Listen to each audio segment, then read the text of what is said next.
Hi, my name's Tony Ridley and welcome back to another Crisis Leadership and Management Education tutorial.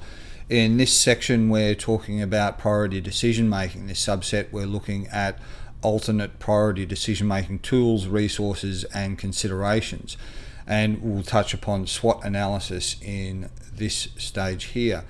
SWOT analysis, whilst it's quite prevalent in many circles, it's often overlooked, overused, forgotten about, or simply not considered for crisis priority decision making. However, it can be an effective tool. It can be utilized if this is the most common or shared understanding of decision making within an organization. It can certainly be used as the most expedient way of standardizing and rationalizing the decision making process within any organization. So it certainly should not be discounted.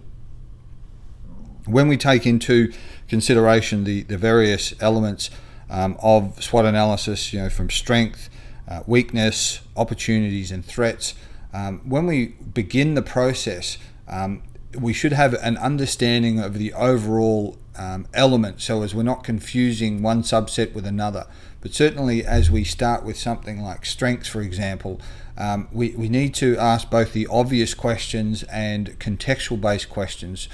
So things like, what do we do well at this point in time, may be part of the corporate culture and well known to everybody else, but it may be very contextual in terms of what can we do well right here, right now. We have disrupted communications, we've had loss of life, we've got financial questions, we're having investigative emergency services, all those sorts of things that represent the here and now. So this should not be contained to long-term business planning and forecasting requirements. It should be both the immediacy type strengths as well as the larger, broader organization aspects. And this can relate to business processes and systems and all of the things available within your organization, and it should not come, and this is always the problem with SWOT analysis, and particularly with teams that develop SWOT analysis, is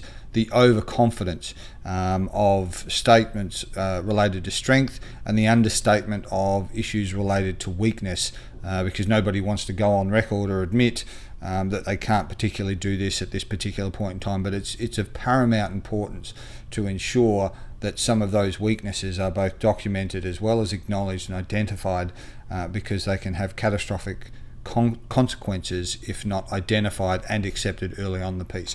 So compartmentalizing the decision making. So strength is one area, and ensuring that you cover off and complete that stage before moving on to the second. For example, when we look at weaknesses and make those considerations, we need to focus exclusively. This is much the same as I've referenced before, the de Bono hats of lateral thinking, or whatever, Six Sigma, or whatever the process that you prescribe to or are most familiar with. This is about exclusivity thinking in this particular space, ensuring that you are focusing on this particular channel and this particular problem, and not blurring and randomly bouncing from one to another. And the reason that these systems are so effective when it comes to crisis management, because that is the tyranny of crisis management. There's so much information coming in, there's so many demands and priority and daily life distractions, that people will have multitasking distraction and bounce from one issue to another. It's important that fundamentally you move from one gateway to another, complete those stages. You may accelerate the cycle in which you transition from one to another, but you should pause, reflect, consider before moving on to the next stage, or otherwise I can guarantee that mistakes will be made and errors will lead to less desirable results. Time and time again I've seen this in terms of people bouncing from one into another and overlooking, skipping and taking shortcuts. These are the issues that will undermine you and cause the greatest problems, far more in many instances than the actual crisis and events that led to this circumstance in the first place. So once again, we've briefly touched upon an approach, a viable option for individuals that have got standing crisis teams or considering or developing crisis teams. So that's it for the SWOT analysis phase. For more information on this and more videos and tutorials, please go to the website at www.crisismanagement.tony-ridley.com. That's all for this segment. Thank you and goodbye.